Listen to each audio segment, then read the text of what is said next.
Assalamualaikum warahmatullahi wabarakatuh. Akhirnya Intel buat comeback selepas sekian lama dimonopoli oleh AMD Ryzen dengan prosesor terbaru mereka iaitu Intel generasi ke-12 ataupun codename dia Intel Alder Lake. Dengan prosesor terbaru mereka ni bukan sahaja dia punya performance unbeatable buat masa ni, tapi dalam masa sama dia bagaikan satu turning point bagaimana structure ataupun architecture ataupun bagaimana prosesor Intel akan berfungsi selepas ini. Dalam video ni kan, saya akan kongsikan dengan anda bukan sahaja tentang prosesor Intel 12 generasi ke-12 tu, tapi saya akan kongsikan juga dengan anda performance untuk Intel Core i5 12600K yang ada dekat tangan saya ni. Prosesor ni saya akan gabungkan dengan liquid cooler terbaru dari MSI yang saya boleh katakan one of the best dari MSI, iaitu MSI Mac Core Liquid S280. Kemudian motherboard saya akan guna motherboard terbaru dari MSI juga yang saya review sebelum ni,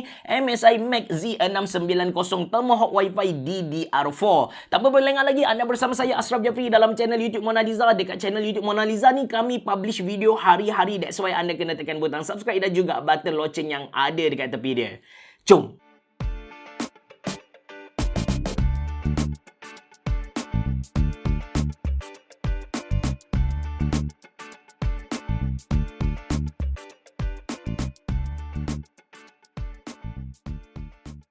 Antara benda baru yang anda kena tahu tentang prosesor generasi ke-12 dari Intel ni, dia punya soket tak sama dengan prosesor sebelum ni. Kalau sebelum ni, dia punya soket ialah LGA 1200, tapi untuk Intel Alder Lake ni, dia punya soket ialah LGA 1700. Dari sini, kita boleh faham yang structure ataupun architecture untuk prosesor ni sedikit berbeza dengan yang sebelum ni. Yang mana, kalau kita go deep lagi, kita akan tahu yang Intel dah pun berjaya bahagikan core prosesor ni kepada dua bahagian. Yang pertama, core untuk performance dan yang kedua, efficient core. Performance core ni dia adalah untuk software-software yang berat, macam contoh game. Manakala untuk efficient core, dia lebih kepada background software. Mereka panggil benda ni sebagai hybrid architecture. But of course, ada je software yang akan makan kedua-dua core ni, macam contoh bila kita nak render video. Tapi yang lagi penting sebenarnya kita kena tahu, kita kena faham yang ini adalah satu titik permulaan untuk Intel fight balik dengan AMD lepas AMD dah pegang tahta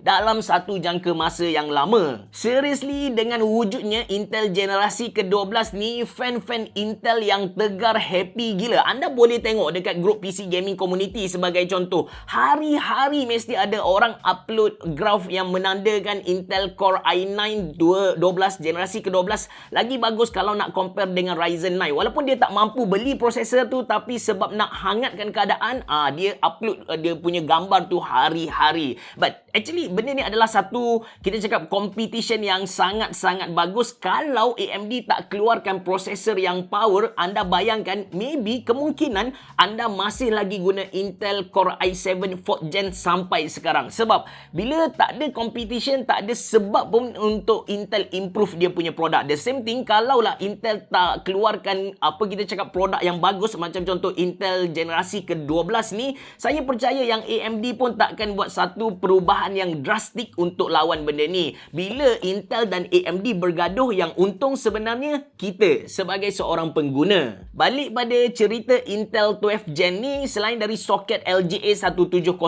yang baru, Intel 12th Gen ni pun start guna RAM module yang baru, RAM DDR5 yang dia punya performance lagi bagus kalau nak dibandingkan dengan RAM module DDR4. But macam MSI Mac Z690 Tomahawk Wi-Fi DDR4 yang saya guna ni, dia masih kekalkan RAM DDR4 yang lama, which is ini motherboard ni adalah satu option yang bagus bagi siapa-siapa yang nak try Intel 12th Gen tanpa perlu keluarkan duit yang banyak untuk beli RAM DDR5 yang masih lagi mahal. In case anda nak tahu dengan lebih detail tentang MSI Mac Z690 Tomahawk Wi-Fi DDR4, sebelum ni saya dah pernah buat review detail tentang dia. Maybe anda boleh klik video tu pada akhir video nanti. Berbeza Berbeza dengan Intel 9 Gen dan juga Intel 10 Gen, yang mana walaupun soket prosesor mereka berbeza, 9 Gen pakai 1151 manakala 10 Gen dia pakai 1200. Walaupun dia punya soket tu berbeza, tapi kita masih boleh guna CPU cooler yang sama. Berbeza dengan Intel 12 Gen dengan Intel 11 ataupun 10 Gen, walaupun kita kata dia punya soket tu berbeza dan kita wajib pakai CPU cooler yang berbeza. Maybe CPU cooler kita masih boleh kekalkan yang sama, tapi bracket untuk motherboard, untuk CPU water block tu, yang tu sedikit berbeza. Dalam video kali ni saya guna cooler terbaru dan juga paling power MSI ada, iaitu MSI Mac Core Liquid S280. Macam anda nampak, all-in-one liquid cooler ni datang dengan 2.4 inci customizable IPS panel dengan refresh rate yang tinggi. Anda boleh tengok sendiri movement untuk animation yang ada di belakang teks tu smooth gila. Display ni kita boleh customize dia. Kita nak tukar muka kita pun tak ada masalah. Kita nak letak status benda lain pun okey je. Display dia ni kita boleh customize guna software dari MSI, iaitu MSI Center. Ini dia MSI Center. Rasanya saya pernah tunjuk dalam video sebelum ni.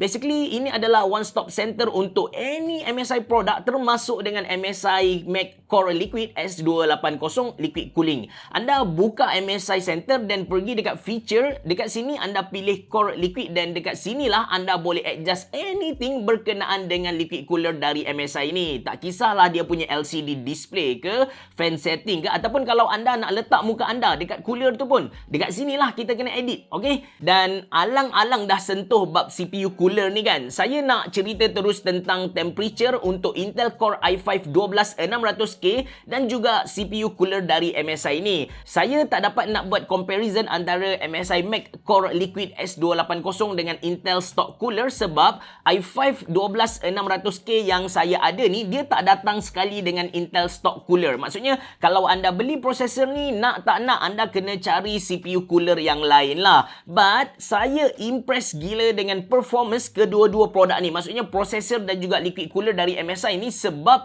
idle temperature just 29 darjah, suhu gaming average dalam 53 darjah dan load 100% AIDA 64 saya dapat just 48 darjah. Dan untuk gaming performance, saya test dengan 4K resolution dan best setting ataupun ultra setting ataupun highest setting lah. Ini graf yang saya dapat. Spesifikasi penuh PC yang saya guna kali ni, yang pertama prosesor tu of course saya pakai yang terbaru i5 12600K, kemudian RAM DDR4 dari Kingston.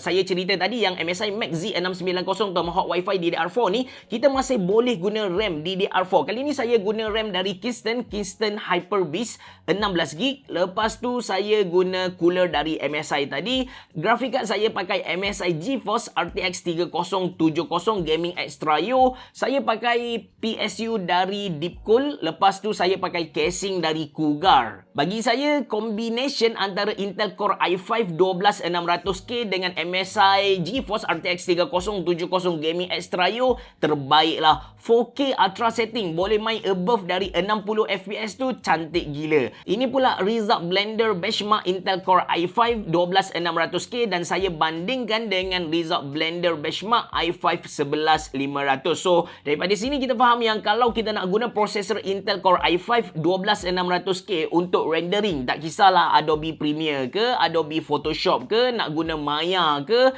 tak ada masalah langsung. Dan ini dia result Cinebench yang saya buat, and dia punya performance tu memang anda boleh tengok sendiri graf dekat tepi, mengalahkan beberapa prosesor yang sebelum ni kita consider dia sebagai beast. Okay, overall untuk Intel Core i5 12600K ni, bagi saya this is a very good processor pada harga RM1,299 Malaysia. Lagi-lagi kalau anda pandai overclock processor ni, terbaik ah. Dia punya performance mantap. Lepas tu dia tak keluarkan haba sangat. Idle temperature tu 29 darjah dan gaming temperature average dalam 55 darjah even untuk Cyberpunk. Dan dia cuma bila anda berminat untuk beli prosesor ni, anda kena take note beberapa perkara. Yang pertama, dia tak datang dengan sebarang CPU cooler. That's why nak tak nak anda kena beli CPU cooler ataupun kipas prosesor asing. Untuk beli kipas prosesor tu, anda kena pastikan yang bracket dia support LGA 1700. Tak boleh beli sebarangan.